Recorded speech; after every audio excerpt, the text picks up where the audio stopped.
అందరికీ నమస్కారం. ఈరోజు మనం ఒక చాలా ఆసక్తికరమైన విషయం గురించి లోతుగా మాట్లాడుకోబోతున్నాం. రష్యా అధ్యక్షుడు వ్లాదిమిర్ పుతిన్ భారతదేశ పర్యటన. ఇది 23వ వార్షిక శిఖరాగ్ర సమావేశం. పైకి చూస్తే వార్తల్లో అంతా రక్షణ ఒప్పందాలు, సైనిక సహకారం గురించే మాట్లాడుకుంటున్నారు. కానీ దీని వెనుక మనకు కనిపించని అసలు కథ వేరే ఉంది. ఖచ్చితంగా అందరి దృష్టి S-400 క్షిపణులు, ఆ యుద్ధ విమానాలపైనే ఉంది. కానీ మనమీరోజు పరిశీలిస్తున్న మూలాల్లో ముఖ్యంగా ఇండక్టస్ జీసీసీ అనే ఒక వ్యాపార నివేదిక ఉంది. అది ఈ సంబంధం యొక్క అసలు స్వరూపాన్ని బయటపెడుతోంది. అంటే పశ్చిమ దేశాల ఆంక్షలతో ఆర్థికంగా, సాంకేతికంగా ఉక్కిరిబిక్కిరి అవుతున్న రష్యాకు భారతదేశం ఒక లైఫ్ లైన్గా, ఒక రకమైన టెక్నాలజీ సేఫ్ హౌస్గా ఎలా మారుతోందో ఆ నివేదిక చూపిస్తోంది. ఓ, ఇది చాలా ఆసక్తికరంగా ఉంది. అంటే మనం చూస్తున్నది కేవలం స్నేహం, చారిత్రక బంధం మాత్రమే కాదనమాట, అవసరం కూడానా? సరే, ఈరోజు మన లక్ష్యం అదే. మన దగ్గర భారతీయ వార్తా నివేదికలు, అంతర్జాతీయ విశ్లేషణలు, ఒక అకాడమిక్ పేపర్, ఇంకా మీరు చెప్పిన ఈ వ్యాపార నివేదిక కూడా ఉన్నాయి. వీటి సహాయంతో అసలీ బంధం వెనుకున్న డ్రైవింగ్ ఫోర్స్ ఏంటి? ఇది చారిత్రక స్నేహమా, లేక ప్రస్తుత ఆర్థిక, రాజకీయ అవసరమా అనే ప్రశ్నకు సమాధానం వెతుకుదాం. అయితే మొదట అందరూ మాట్లాడుకుంటున్న విషయం నుంచే ప్రారంభిద్దాం. S-400 వాయురక్షణ వ్యవస్థ. అవును, అదే. దాని గురించే మొదట అడగాలనుకున్నాను. వజీరామ్ అండ్ రవి ఆర్టికల్లో దీన్ని ఆధునిక సుదర్శన చక్రమని పిలుస్తున్నారు. ఏంటి దీనికింత ప్రాముఖ్యత? ఇది నిజంగా అంత శక్తివంతమైనదా? ఇది కేవలం కాగితాలపై ఉన్న ఆయుధం కాదు. ఇటీవలే యుద్ధక్షేత్రంలో తన సత్తాను నిరూపించుకుంది. ఎన్టీవీ తెలుగు వజీరాం కథనాల ప్రకారం మే 2025లో భారత వైమానిక దళం ఒక ఆపరేషన్ నిర్వహించింది. ఆపరేషన్ సింధూర్. అవును. అహంఫామ్లో జరిగిన ఉగ్రదాడికి ప్రతీకారంగా పాకిస్తాన్లోని ఉగ్రవాద శిబిరాలపై భారత్ దాడి చేసింది. దానికి ప్రతిగా పాకిస్తాన్ క్షిపణులు, ఫైటర్ జెట్లతో దాడికి ప్రయత్నించింది. అప్పుడు S-400 రంగులోకి దిగిందా? సరిగ్గా అదే జరిగింది. పంజాబ్లోని ఆదంపూర్ ఎయిర్బేస్ నుండి ప్రయోగించిన S-400 వ్యవస్థ శత్రువుల 7 విమానాలను అవి మన గగనతలంలోకి రాకముందే కూల్చివేసింది. అద్భుతం. ఇది ఎంత పెద్ద విజయమంటే స్వయంగా మన వైమానిక దళం చీఫ్ దీనిని ధృవీకరించారు. అందుకే ఇప్పుడు పుతిన్ పర్యటనలో 2018లో కుదిరిన 5 రెజిమెంట్ల ఒప్పందానికి అదనంగా మరో 2-3 రెజిమెంట్లను కొనుగోలు చేయడానికి కొత్త ఒప్పందంపై చర్చలు జరుగుతున్నాయని ఎన్టీవీ నివేదిక చెప్తోంది. ఒక్క నిమిషం, ఇక్కడే నాకు సందేహం వస్తోంది. ఒకవైపు మనం రష్యా నుంచి ఆయుధాల దిగుమతి తగ్గిస్తున్నామని గణాంకాలు చెబుతున్నాయి. మీరన్నట్లు ఎన్టీవీ నివేదిక ప్రకారమే ఒకప్పుడు 70% ఉన్న రష్యా వాటా ఇప్పుడు 36%కి పడిపోయింది. మరి అలాంటప్పుడు మళ్ళీ ఇన్ని S-400లు ఎందుకు? ఇది కొంచెం వైరుధ్యంగా లేదా? ఇది చాలా మంచి ప్రశ్న. ఇక్కడే అసలు విషయముంది. కొత్తగా కొనే ఆయుధాలలో రష్యా వాటా తగ్గిన మాట నిజమే. కానీ ఇప్పటికీ మన సైన్యంలోని 60-70% ఆయుధాలు రష్యాకు చెందినవే. అవును. Su-30 MKI విమానాలు, T-90 ట్యాంకులు, అణు జలాంతర్గాములు, వీటన్నిటికీ విడిభాగాలు, నిర్వహణ, అప్గ్రేడ్ల కోసం మనం రష్యాపైనే ఆధారపడి ఉన్నాం. ఇది ఒక రకమైన వ్యూహాత్మక ఆధారపడటం. దాని నుండి బయటపడటం అంత సులభం కాదు. అంటే ఈ కొత్త S-400 ఒప్పందంలో ఏమైనా ప్రత్యేకత ఉందా? పాతదానిలాంటిదేనా? ఉంది. ఈసారి ఒప్పందం కేవలం కొనుగోలుకు మాత్రమే పరిమితం కాదు. 50% టెక్నాలజీ బదిలీతో మన దేశీయ సంస్థ అయిన భారత్ డైనమిక్స్ లిమిటెడ్, అంటే BDL, దాని ద్వారా దేశీయంగా ఈ క్షిపణులను ఉత్పత్తి చేసే అవకాశముందని ఎన్టీవీ కథనం సూచిస్తోంది. ఓహ్, ఇది మేక్ ఇన్ ఇండియాకు పెద్ద ఊతమిస్తుంది కదా? ఖచ్చితంగా. దీనితో పాటు బ్రహ్మోస్-2 హైపర్సానిక్ క్షిపణి అభివృద్ధి, అమేథీలో AK-203 రైఫిళ్ల ఉత్పత్తిని వేగవంతం చేయడం, ఇలాంటి అంశాలు కూడా చర్చల్లో ఉన్నాయి. ఇవన్నీ ఈ సైనిక సంబంధం ఎంత లోతుగా ఉందో చూపిస్తాయి. సరే, ఈ S-400 ఒప్పందం కేవలం ఆయుధాల కొనుగోలు మాత్రమే కాదు కదా? దీనివల్ల మన మిత్రదేశమైన అమెరికాతో మన సంబంధాలపై ఎలాంటి ప్రభావం పడుతుంది? వాళ్ళు ఊరుకుంటారా? ఇక్కడే గ్లోబల్ న్యూస్, CSS విశ్లేషణలు చెప్పిన బ్యాలెన్సింగ్ యాక్ట్ వస్తుంది. అవును, ఇది కత్తిమీద సాములాంటిది. అమెరికాకు ఇది అస్సలు నచ్చడం లేదు. ఎందుకంటే వారి చట్టం ప్రకారం CATSA అనే ఆంక్షలు విధించే ప్రమాదం ఉంది. ఒక్క నిమిషం, ఈ CATSA అంటే ఏంటి? మా శ్రోతల కోసం కొంచెం సులభంగా వివరిస్తారా? తప్పకుండా. CATSA అంటే countering America's adversaries through sanctions act. సింపుల్గా చెప్పాలంటే అమెరికా తన శత్రువులుగా భావించే దేశాలున్నాయి కదా?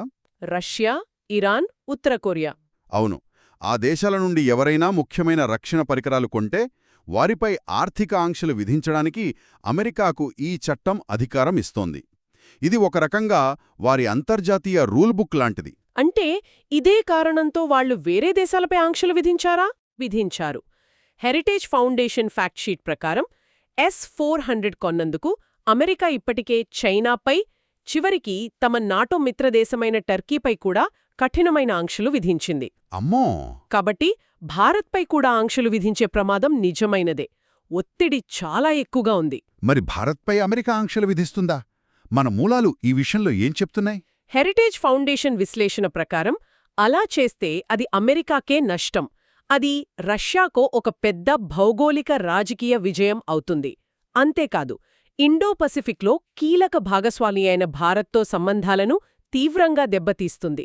ఆంక్షల నుండి మినహాయింపు ఇవ్వడానికి అవసరమైన కొన్ని షరతులను భారత్ నెరవేరుస్తున్నట్లు కనిపిస్తుందని ఆ నివేదిక వాదిస్తోంది. కాని గ్లోబల్ న్యూస్ కథనం ప్రకారం ట్రంప్ హయాంలో విధించిన సుంకాల వల్ల ఇప్పటికే ఒక నమ్మక లోటు ఏర్పడింది అంటున్నారు. నిజమే. ఆ అనుభవం వల్ల రష్యాతో సంబంధాలు భారతదేశానికి మరింత విలువైనవిగా మారాయి. ఇక్కడే భారతదేశం వ్యూహాత్మక స్వయం ప్రతిపత్తి అంటే స్ట్రాటజిక్ అటానమీ అనే పదం ముందుకొస్తోంది. ఈ పదం చాలాసార్లు వింటుంటాం. ఆచరణలో దీని అర్థమేమిటి? సిఎస్ఎస్ విశ్లేషణ దీని బాగా వివరిస్తుంది.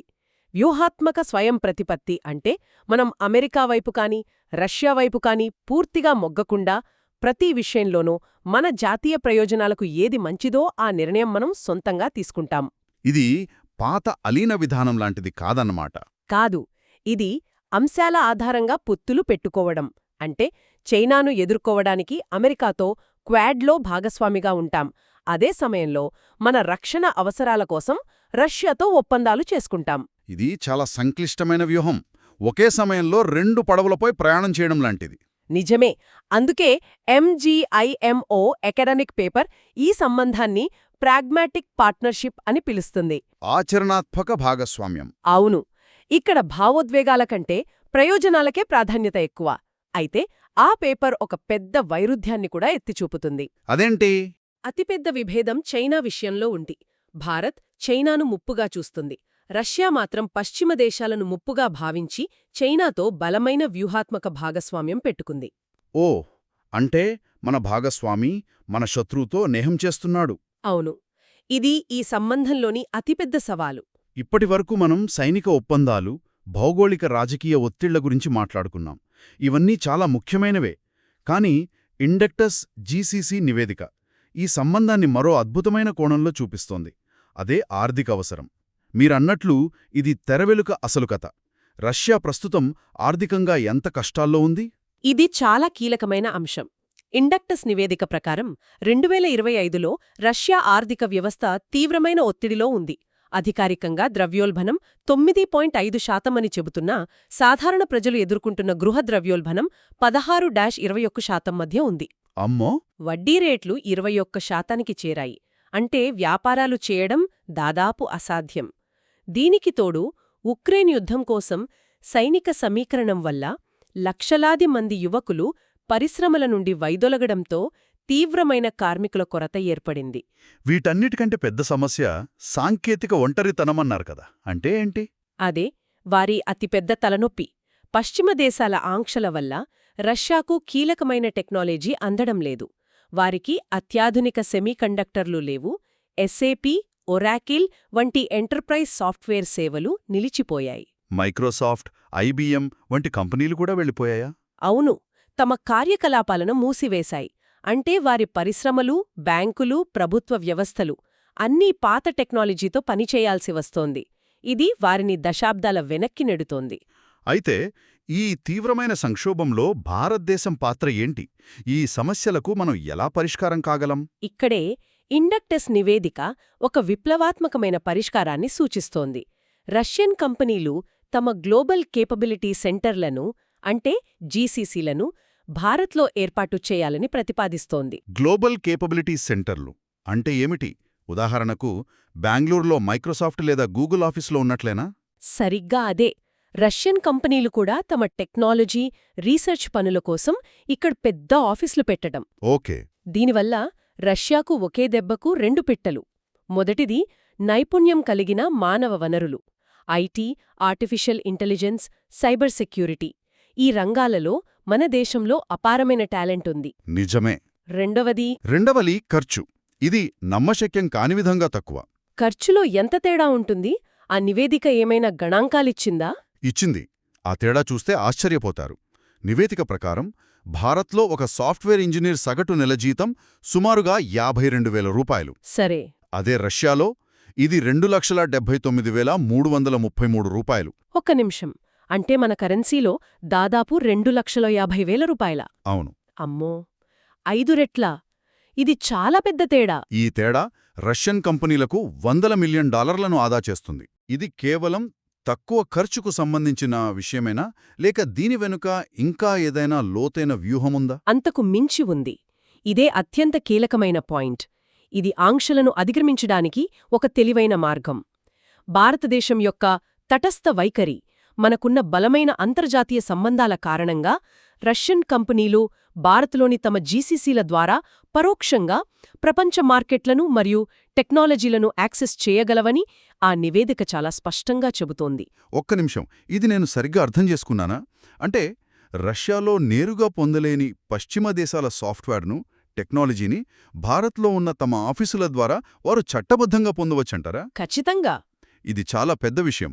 ఇది ఒక రకంగా ఆంక్షల వ్యవస్థలో ఉన్న లొసుగును ఉపయోగించుకోవడం. భారత్ ఒక గేట్వేగా పనిచేస్తోంది. దీనికి తోడు నార్దర్న్ సీ రూట్ మరియు చెన్నై వ్లాడివోస్టాక్ మ్యారిటైమ్ కారిడార్ వంటి కొత్త కనెక్టివిటీ ప్రాజెక్టులు కూడా ఈ ఆర్థిక సంబంధాన్ని భౌతికంగా బలోపేతం చేస్తాయి. అంటే సరుకుల రవాణా కూడా సులభమవుతుంది. అవును, సమయం గణనీయంగా తగ్గుతుంది. కాబట్టి ఈ సైనిక ఒప్పందాల వెనుక రష్యాకు భారత్తో ఇంత బలమైన ఆర్థిక అవసరం కూడా ఉంది. ఈ విశ్లేషణను ముగిస్తూ చూస్తే మనం ఒక అధ్యక్షుడి పర్యటన, కొన్ని సైనిక ఒప్పందాలతో మొదలుపెట్టాం. కాని ఈ చర్చలో ఈ సంబంధం వెనుకున్న బహుముఖ, ఆచరణాత్మక మరియు నిరంతరం అభివృద్ధి చెందుతున్న భాగస్వామ్యం గురించి లోతుగా అర్థం చేసుకున్నాం. అవును, ఒకవైపు చారిత్రక సైనిక ఆధారపడటం, బహుళధ్రువ ప్రపంచం కోసం ఉమ్మడి ఆకాంక్ష వంటివి ఉన్నాయి. మరోవైపు తీవ్రమైన అంతర్జాతీయ ఒత్తిడి, ఆంక్షలతో బాధపడుతున్న రష్యాకు భారత్ వంటి ఒక నమ్మకమైన, తటస్థ భాగస్వామి యొక్క అవసరం ఎంతగానో ఉంది. ఇది కేవలం స్నేహం కాదు, ఇది ఒక వ్యూహాత్మక అవసరం. మనం మొదట్లో చర్చించుకున్న MGIMO అకాడమిక్ ఆర్టికల్లో ఒక ఆసక్తికరమైన ప్రశ్న అడిగారు. ఈ ప్రత్యేక మరియు విశేష భాగస్వామ్యం అంటే స్పెషల్ అండ్ ప్రివిలేజ్డ్ పార్ట్నర్షిప్ కేవలం ఒక సాధారణ సంబంధంగా మారుతోందా అని. దానికి సమాధానం కూడా ఆ ఆర్టికల్లోనే రష్యా చైనా సంబంధాలపై చేసిన విశ్లేషణలో పరోక్షంగా దొరుకుతుంది.